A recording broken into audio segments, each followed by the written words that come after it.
Hey guys, thanks for watching. I appreciate your time and feedback. I know that it is a gift.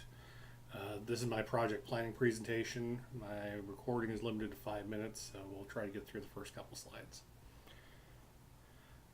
Hi, my name is AJ Grantham. I am a Cub Master with PAC 255 in Middleton and a professional project planner at Cable One. And it was this presentation that I sat through 2 years ago to the day over here with my Parliament of Owls. A group of owls is called a parliament.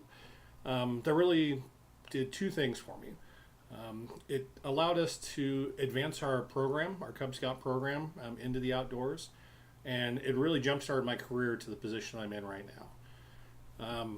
So Wood Badge does amazing things for our units, districts, and councils, but also does great things for our families, our careers, and our faith. And I'm an example of that.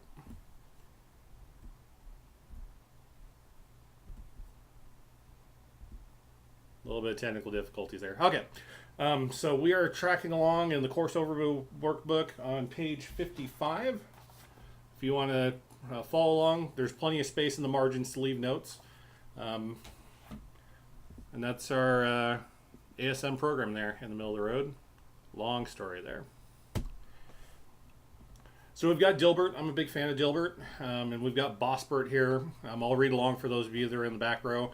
Bossbert's saying, I'll need a project plan to justify the resources we need to change our software. And Dilbert's like, I can make those changes in like 10 seconds. Done. And Bossbert's like, good work.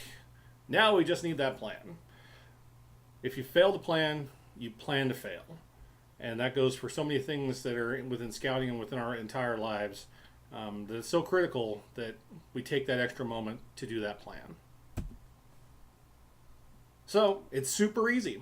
There's only 5 stages to team-based project planning. That's 1 plus 1 plus 1 plus 1 plus 1. 5 stages. So we've got the project overview, which is stage 1. And that's where we summarize specific goals and the objectives of the project. Stage 2 is our work breakdown structure, the WBS. That's where I identify tasks that are to be completed, the order that they need to be done in. Stage 3 is the activity plan activity and assignments.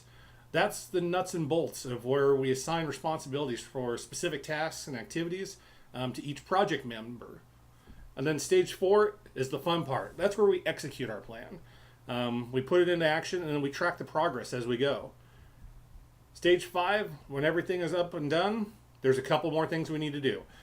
Project closeout. So we put together a closeout report. Comparisons of what we started out to doing as opposed to what we finished with, and what the objectives were for the final product. And we celebrate our achievements. So let's look at stage 1, project overview. So our project overview, 1-page summary, much less paperwork. I know we have tons and tons of paperwork as scouters and everywhere else in our lives. Single page to be able to form our plan as we go into our project. The overview is in very broad, general terms, and it's easy to understand. The one way that someone explained it to me that's really stuck for me, the owner's manual in your car, that was written clearly so that the 16-year-old first-time driver and the 70-year-old retiree, when they step into that car, they can look at that manual, they understand what the intentions were of the engineers that built the car. We're trying to make it as clear as possible. So, what is in the overview? What is the problem, opportunity, or situation that needs to be fixed? What are the final goals of the project? Are those goals clearly stated? We should have a limited number of high-level objectives. This is what's going to drive your project resources and your timeline, because every project has a timeline. How are we going to measure success, and what does success look like? How will the team approach the project? Because there's tons of different approaches. Everybody has their way of doing things.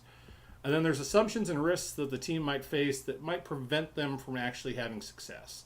And we try to sketch those out early on in the process to make sure that we have as best opportunity as possible for success. Go over each step with I need a volunteer. My handwriting's terrible, but can I get a volunteer? Let's go. Beaver patrol leader, can you go ahead and get me the best handwriting person you have on your patrol up here for a couple minutes, please?